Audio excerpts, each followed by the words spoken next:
오늘은 저희 교회가 세워진 지 46주년이 되는 기념주일로 지키면서 이번에 세 분의 권사님을 임직하게 하는 예식을 거행하게 되었습니다. 임직하는 행사를 통해서 교회는 계속해서 발전하고 부흥하게끔 되어 있습니다. 어느 교회든지 일꾼을 세운다는 것은 그만큼 살아있다라는 의미인 겁니다. 하나님께서 이곳에 반석교회를 세우신 분명한 뜻과 목적이 있어요. 그와 마찬가지로 하나님께서 믿음의 성도로 불러주시고 직분자로 세워주신 그 또한 분명한 의도와 목적이 있다는 거예요. 그런데 그 의도와 목적에 따라 쓰임받지 못하는 인생이 있는가 하면 쓰임받는 인생이 있습니다. 저는 그런 의미에서 오늘 특별히 택함받아 주님의 제단에 하나님 귀한 직분으로 임직받으신 세 분의 권사님뿐만 아니라 오늘 이 자리에 참여한 여러분 모두가 분명하게 여러분을 부르신 목적, 또 믿음의 성도로 또 주의 귀한 일꾼으로 세우신 그 의도와 뜻과 목적에 따라 쓰임받는 믿음의 거룩한 성도들이 될 수 있기를 주의 이름으로 간절히 축원합니다. 사람은요, 쓰임받을 때 행복한 거예요. 몸은 피곤하고 힘들어도 쓰임받으면 그게 기쁜 것이죠. 자신의 무슨 얘기냐? 자신의 존재가 존재답게 쓰이는 것이기 때문이죠. 즉, 내가 나답게 쓰이기 때문에 행복한 줄로 믿습니다.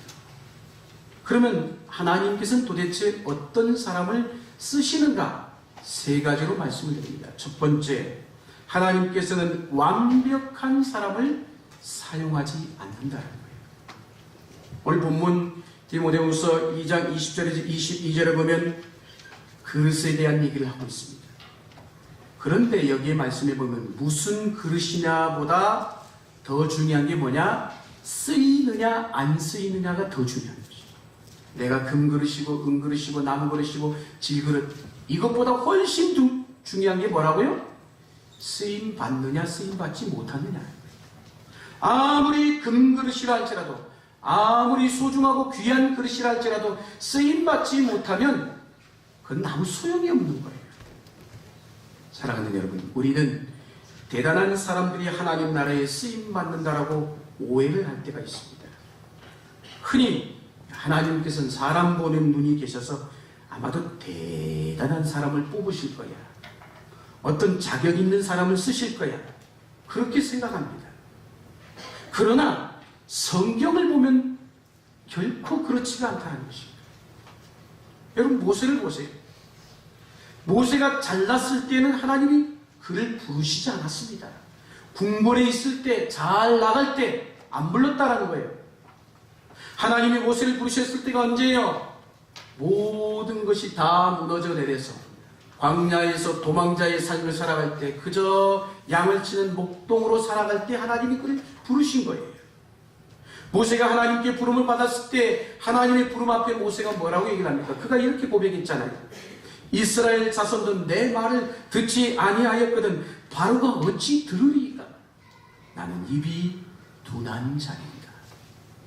나는 입이 둔한 자이오니 바로가 어떻게 내 말을 듣겠습니까? 이게 모세의 고백이에요. 한마디로 지금 모세는 뭐예요? 철저히 낮아진 거예요. 뿐만이 아니죠. 예수님의 제자들을 보십시오. 하나같이 모자란 사람들이에요. 그 중에 조금 똑똑한 사람이 있었죠. 누굴까요? 가룟 유다예요. 그는 돈 계산에 있어서만큼은 탁월한 자였습니다. 머리가 좀 돌아가는 사람이었어요. 그래도 세상적으로 볼 때 좀 세상의 삶을, 세상에 돌아가는 것을 아는 사람인 것이에요. 근데 문제는 뭐예요? 그 똑똑한 것으로, 그 잘난 것으로 예수님을 팔았다는 것이에요. 그걸 여러분 아셔야 합니다. 그러면 그 외의 제자들도 보세요. 그 외의 제자들도 보면 하나같이 실수투성이에요. 실수투성. 말기도도 제대로 못 알아들어요. 예수님이 말씀하는데 엉뚱한 대답을 합니다. 엉뚱한 행동을 합니다. 그래서 예수님이 물어보면 꼭 동문서답하고 냈다는 것이에요. 뿐만이 아니죠. 사회적으로 볼 때도 변두리 인생이었습니다. 예수님의 제자들은 그렇게 보면 세상적으로 어느 것 하나 갖추지 못한 인생이었다는 것입니다. 오늘날로 말하면요, 그런 거예요. 예를 들면 대기업에 지원서를 낸다 한들 접수될 수 없는 사람들이라는 것이에요. 자격 미달인 것입니다. 그러면 그렇다고 성격이라도 좋아야 되지 않겠습니까? 성격도 좋지 못했어요, 여러분. 성경을 들여다보면 예수님의 제자 중 특별히 세베대의 아들 야고보와 그의 형제 요한을 보면 그들의 별명을 뭐라고 했어요? 우레의 아들. 성격이 얼마나 급한지. 자기보다 잘난 건 못 봐주는 사람. 뿐만이 아닙니다. 예수님의 제자들은 한결같이 어떻게 쓰든 내가 오른쪽에 내가 왼쪽에 서로 앉으려고 자리 다툼까지 했던 사람들이 제자들이에요. 여러분, 물건으로 따지면 뭘까요? 정품이 아니고 불량품이라는 것입니다. 죄송하지만 정품을 사와야 되는데 불량품을 우리 주님이 사온 거예요. 지금 어떻게 보면 예수님께서 마치 눈이 먼 사람처럼 선택하셨다는 거예요. 탁월하시고 그처럼 지혜로우신 예수님께서 왜 그렇게 선택하셨을까요? 예수님께서는 분명한 의도를 가지시고 그렇게 하신 것입니다. 무슨 얘기예요? 여러분, 복음의 대접, 요새 적폐 하는데 복음의 적폐라고 표현해 봅시다. 복음의 적폐가 뭘까요? 완벽한 것이에요. 오늘 이 자리에 앉아 계신 분들은 나는 완벽하다고 생각하는 사람, 그 완벽함 내려놔야 됩니다. 완벽하다고 생각하는 사람 주님 결코 쓰시지 않습니다. 스스로 강한 척하는 사람은 어떻게 생각해보면 위험 1호예요. 대표적인 인물이 사도 바울 아니겠어요? 그가 예수님을 만나기 이전에 사도 바울이 어떤 사람이었어요? 강한 사람이었고 그보다 똑똑한 사람이 없었어요. 오늘날로 말하면 모든 그래도 내놓으라는 스펙을 갖춘 인물이 바울이었습니다. 사랑할 것이 무지 많았다는 것이에요. 그러나 그는 문제는 뭐예요? 복음의 대적자였다는 것입니다. 그래서 하나님께서 다메섹 도상에서 바울을 지금 반쯤 죽여놓고 다시 시작하게 하신 것입니다. 그래서 사도 바울이 뭐라고 고백합니까? 다메섹 도상에서 예수를 만나고 난 이후에 아라비아 광야에서 3년 동안 놀라운 하늘의 경험을, 신비한 경험을 하고 난 이후에 이방인의 사도로 부름을 받은 그가 시간이 지나서 그가 이렇게 고백하잖아요. 나는 만삭되지 못하여 난 자와 같다라. 그뿐이 아니죠. 사도 바울이 또 이렇게 고백했어요. 나는 지극히 작은 자보다 더 작은 자다. 한 걸음 더 나아가 그의 말년에 사도 바울이 뭐라고까지 얘기해 주었습니까? 죄인 중에 내가 괴수이라. 완전히 죽은 거예요. 지금. 완전히 죽으니까 이렇게 표현하는 것이죠. 사도 바울. 여러분, 하나님이 일하시는 방식과 우리가 일하는 방식은 이처럼 달라요. 여러분. 하나님께서는 길을 살리신 이후에 하나님께서 일을 맡기시는 게 아니라 길을 완전히 죽여놓고 일하신다는 것입니다. 힘을 완전히 빼야 하나님을 절대적으로 의존하기 때문에 그런 것입니다. 근데 여러분, 이게 쉬워요? 어려워요. 우리는 아직도 힘을 못 빼신 분들이 많아요. 아직도 내가 살아있어. 나는 죽고 예수만이 사는 인생이 되어야 되는데 아직도 하나님은 결코 쓰시지 않습니다. 하나님의 축복의 통로가 될 수 없다는 거예요, 여러분. 힘을 빼야 하나님이 사용하시고 쓰시는데, 힘을 빼야 하나님만을 절대적으로 의지할 터인데 이 힘이 쉽게 빠지지 않는다는 거예요. 여러분, 성경을 들여다보면 하나님이 사용하신 사람들을 가만히 보면 모두 다 공통점이 뭐예요? 광야를 통과한 인생이에요. 그 광야를 통과하면서 힘을 뺐단 말이에요. 약해지는 것을 경험케 했다는 것입니다. 시련을 통과한 이후에 주님, 나는 아무것도 아닙니다. 주님만 의지합니다. 항복합니다. 백기를 들게 하신 거예요. 그리고 쓰시는 것이에요. 그 후에 여러분, 하나님께서 그들을 쓰셨던 것을 우리는 성경을 통해서 보게 됩니다. 무슨 얘기냐? 잘 나갈 때 하나님은 부르시지 않습니다.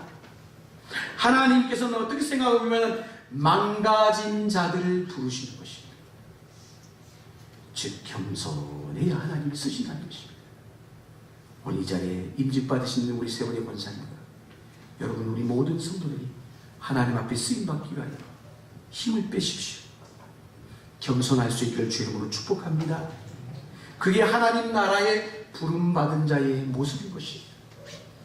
그러므로 우리의 교만함은 하나님 나라에서 결코 쓰임받을 수 없는 조건이라는 걸 여러분 아셔야 됩니다. 그게 가장 쓰임받는 데 큰 걸림돌인 거예요. 여러분, 지금 약하다고 생각하십니까? 절망적이라고 생각하십니까? 여러분, 주어진 환경이 자랑할 것이 아무것도 없습니까? 나이가 많습니까? 몸이 연약하다고, 몸이 건강하지 못하다고 생각하세요? 배운 것이 적다고 생각하십니까? 아이, 목사님, 나는 경험이 없어서, 아유, 내 성격은 도대체 내가 생각하기에도 내 성격은 괴팍스러워서 성품이 좋지 못하다고 생각하십니까? 아니면 과거의 상처 때문에 아직도 헤어나지 못하고 그 상처가 많다고 생각하십니까? 옆에 분에게 이렇게 선포합시다. 걱정하지 마세요. 걱정하지 마세요. 할렐루야. 사랑하는 여러분, 그것 감추지 마시고 하나님 앞에 인정하십시오. 하나님 앞에 나아가 내 자신을 하나님 앞에 솔직하게, 하나님, 나는 이런 자입니다, 올려드리십시오. 하나님, 나 이렇게 망가진 자입니다. 이렇게 부족합니다. 이렇게 못났습니다. 자랑할 것 하나님 앞에 아무것도 없습니다. 그냥 이 모습 이대로 왔습니다. 그때 하나님이 뭐라고 하실까요? 우리를 쓰시는데 이렇게 말씀하실 것 같아요. 그래, 너 망가진 그대로 내가 쓸게. 너 망가진 그대로 내가 쓸게. 하나님께서 약한 자를 들어 강한 자를 부끄럽게 하시는 하나님이신 줄로 믿으시길 주의 이름으로 축원합니다. 두 번째, 하나님께서는 깨끗한 그릇을 쓰신다는 것입니다. 본문 오늘 디모데후서 2장 21절에 보면 이렇게 말씀합니다. 그러므로 누구든지 이런 것에서 자기를 깨끗하게 하면 귀히 쓰는 그릇이 되어 거룩하고 주인의 쓰심에 합당하며 모든 선한 일에 준비됨이 되리라.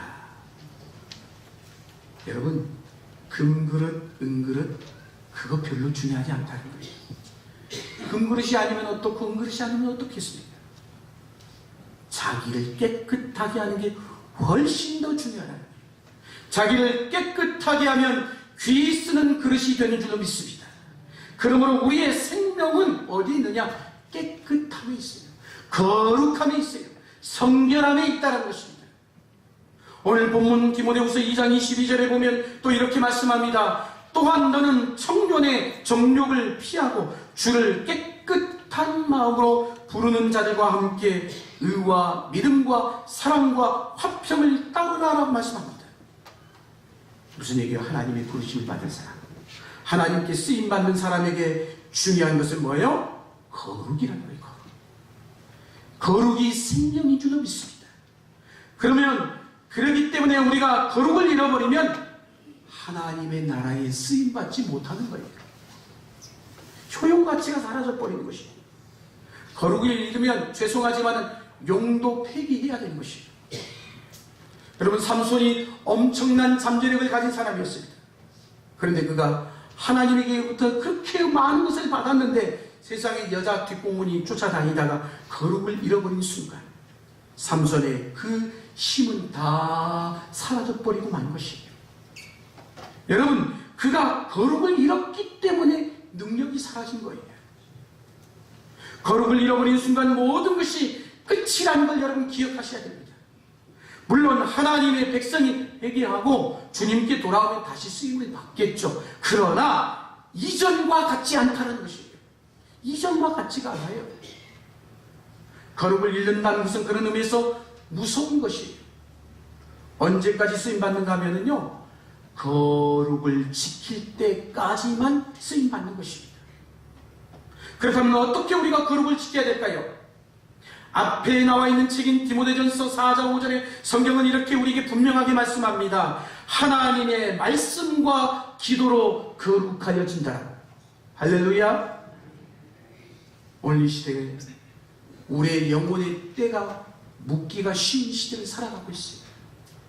대기 오염이 심해지고, 서울에 가면 미세먼지가 얼마나 심한지, 차량 안 타기 운동해가지고 대중교통 이용하면 공짜로 이렇게 해보시면 그게 감당이 됩니까?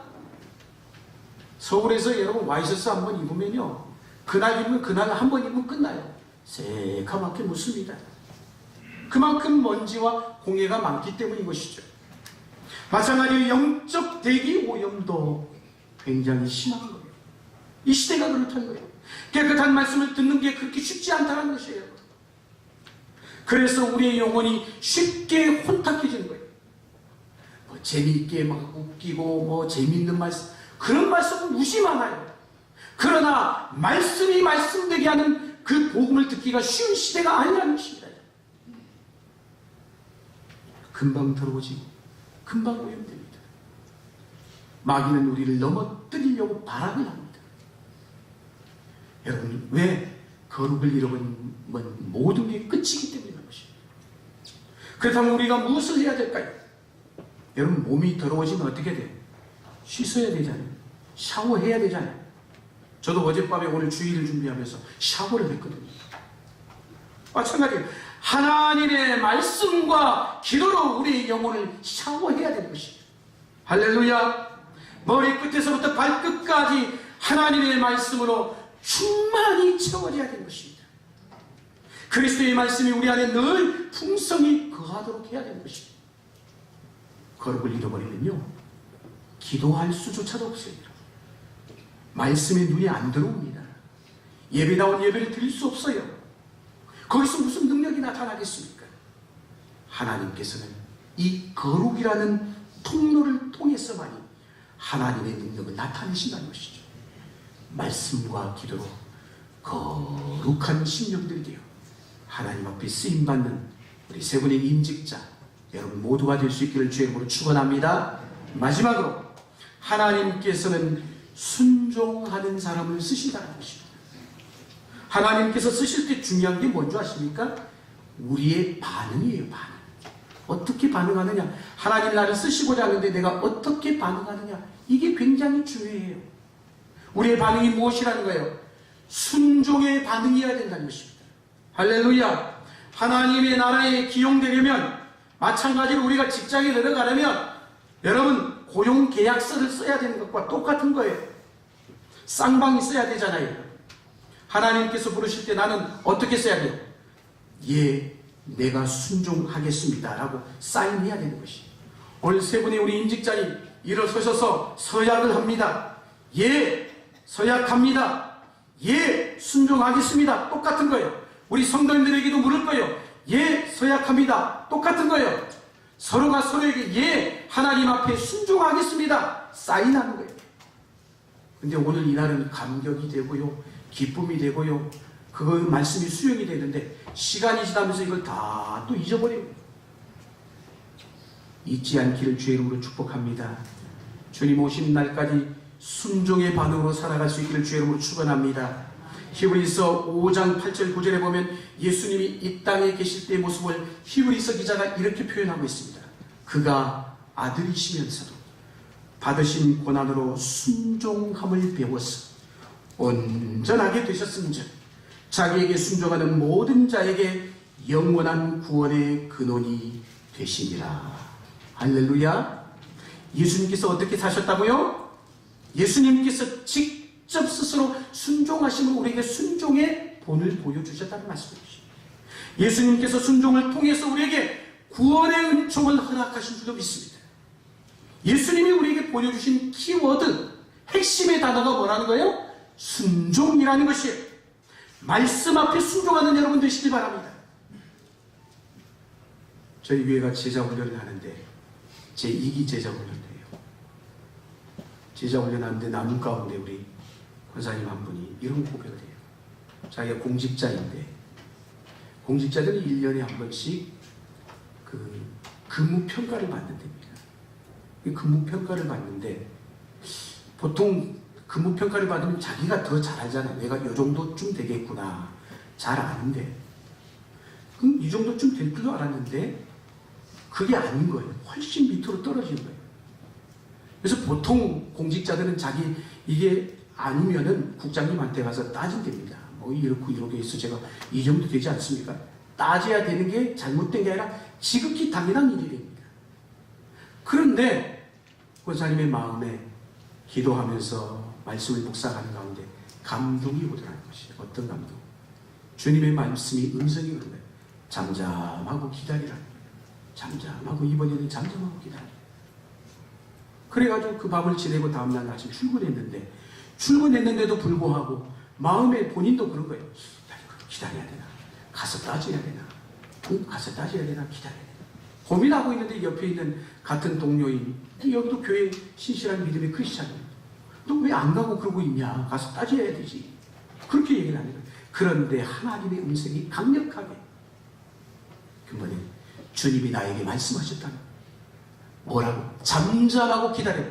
내가 이 말씀에 순종하기로 했어. 내가 이 말씀에 순종하기로 했어.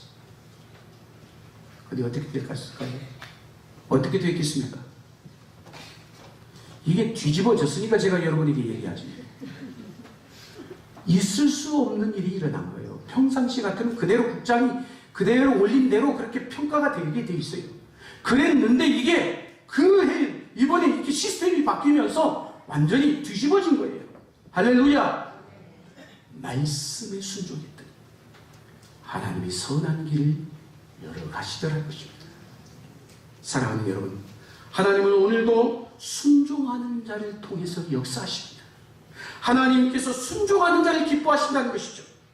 순종하는 자를 사용하기를 원하십니다.